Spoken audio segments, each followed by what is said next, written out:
하고 평가합니다. 세 차례에 걸친 그 청문회를 통해서 법카, 빵진숙, 막 온갖 그동안 알 수 없는, 그리고 웬 사무실에 그렇게 와인을 싸놓고 있었는지 뭐 도무지 납득할 수 없는 그런 일들을 비롯해서 또 현장 검증까지 직접 가시면서 국회 법사위, 국회 그 과방위 야당 위원들이 상당히 적극적으로 역할을 했던 것도 법원 판결에 좀 영향이 있었던 것은 아닌가 싶은데, 어제 법원 판결문 중에 그 굉장히 주목해서 봐야 되는 대목이 있으니 그것은 이런 것 같습니다. 기본적 원칙적으로 정치적 다양성을 반영한 5인의 상임위원으로 구성된 회의를 전제하고 있다고 볼 수가 있다. 그러니까 5인 그 합의제 네. 가 아니면 2명이서 하는 결정은 이건 앞으로 안 된다라는 입장을 밝힌 걸로 보이는데요.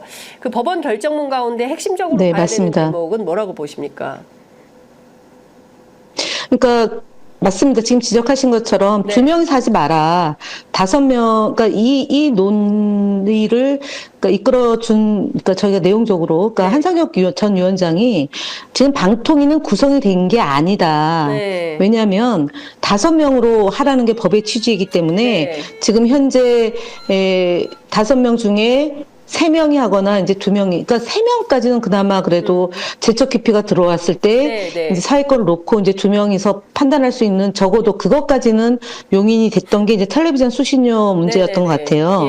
나머지 법원에서는 2명이서 한 것은 위반의 소지가 있다라는 것이 이미 이 박문진 이사장에 대한 해임 그 정지 가처분 신청도 그랬고, YTN 그 민영화 과정에 대해서도 물론 그 불법은 아니지만 본안 소송에서 다투라는 것도 있었지만 2인이서 결정한 것은 위법할 소지가 있다라는 점이 이미 지적이 됐고, 이번에 마지막으로 또 3번째 그렇게 된 건데 결국 말씀하신 것처럼 정치적 다양성이 반영할 수 있도록 하는 것은 방송의 자유와 공정성과 공익성, 국민의 권익보호 공공복리를 위해서 방통위가 만들어진 것만큼 그 입장이 반영돼서 결정하라라는 거고, 두 번째는 사실은 위법의 소지가 있는 이사들에 대한 문제점이 또 하나 지적이 됐잖아요.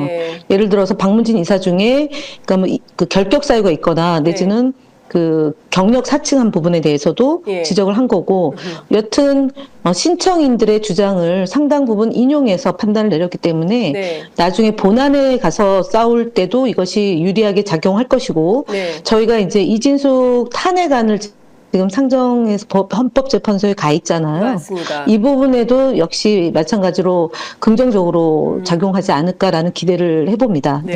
그 지금 YTN 그 민영화 관련해서 그 다음에 이제 KBS의 그 경영진을 구성하는 문제, 이런 것들도 다 이번 결정에 영향이 좀 있을까요? 어떻게 보십니까? 예, 있습니다. 지금 이제 저희가 그렇지 않아도 국정조사를 꼭 해야 된다고 계속 하는데 여야 합의가 안 되고 있기 때문에 국회의장이 망설이고 있는데, 이번 결정을 기화로 국정조사의 필요성을 다시 한번 저희는 이제 노력을 할 것이고요. 거기서 이제 앞서 말씀드렸던 YTN 민영화 과정에서 이동관 이상인 둘이서 결정을 1차 결정을 하고 그다음에 김홍일 이상인에 의해서 최종 결정이 난 거기 때문에 이 부분에 대해서도 정말 심각하게 검토를 해야 되는 게 있고, 그리고 그 지금 KBS는 사실은 이사 중에 한 분이 그분도 마찬가지로 본인의 의사와 무관하게 유임이 된 케이스가 있습니다. 그래서 그분을 중심으로 해서 지금 이제 소송을 제기를 할 것 같습니다. KBS 이사들 안에서도요. 그러면 지금 지금까지는 박문진 이사들이 문제 제기를 했는데 앞으로 KBS 또는 YTN은 어떻게 될까요? YTN 경우는?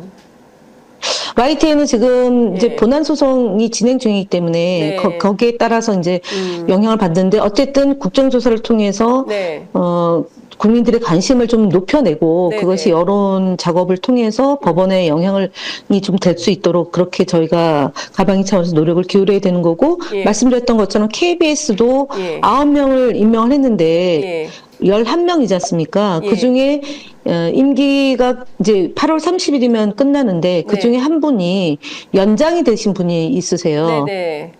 그래서 그분이 이제 소송을 제기하면 네. 지금처럼 박문진처럼 이인이 정한 문제가 불법의 소지가 있다라고 판단이 내려진다면 네. KBS 역시도 저희가 한번 지켜볼 만한 일일 것 같습니다. 네. 다만 근데 KBS는 대통령의 인사권이기 때문에 네. 이번에 박문진의 경우는 방통위 인사권이라서 아하. 법원에서 판단할 수 있는 여지가 조금 있었던 거고 네. 대통령 인사권에 대해서는 재량권이다라고 또 볼 수 있기 때문에 이 부분은 이제 법정 다툼을 좀 해야 될 것 같습니다. 그렇군요. 네. 그 대통령실에서 이런 입장이 나왔습니다. 법원 판단은 늘 존중하나 항고심에서 판단받게 될 것이고 결국 뭐 지켜보겠다라는 입장이 나왔는데요. 대통령실의 이런 입장에 대해서 어떻게 보십니까?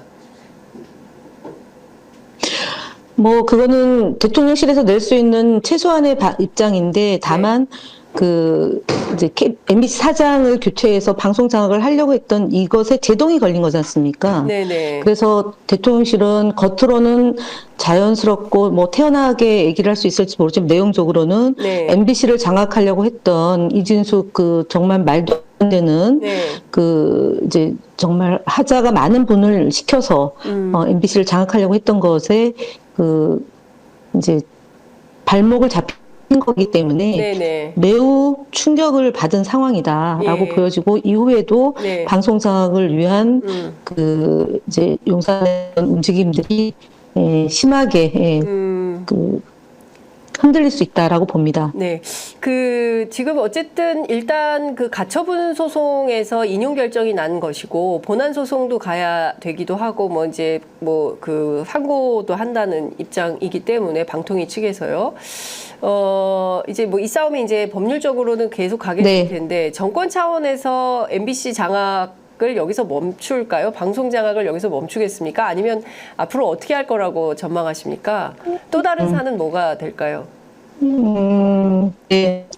일단 저희가 방통위원 2명을 추천을 야당목을 추천하고 한 명이 임명해야 한다라는 걸로 지금 제가 여당, 야당이 이제 논의를 해서 진행을 할 거 아닙니까? 네네. 실질적으로 7월 31일 날 속기록을 제출하지 않고 있는데, 네. 만약에, 물론 쉽진 않지만, 대통령 임명해서 야당 추천 상임위원 들어가면, 네. 7월 31일 날 벌어졌던 일을 속속들이 알 수 있게 되는 거잖아요. 그렇죠. 그러면 과연 9명, 그 다음에 이제 7명하고 6명, 이 사람들의 명단이 어디로부터 나왔는지 외부의 지시와 간섭이 있었는지 없었는지를 밝혀낼 수 있는 주요한 그런 고리들이 있을 것 같아요. 그것 때문에도 속기록 내놓지 않은 건데 일단 속기록에 문제가 있고 방송 장악을 위한 형태들이 어떻게 될지는 좀 더 두고 봐야겠지만 감사원 감사가 곧 나올 것 같아요. MBC에 대한 그걸 가지고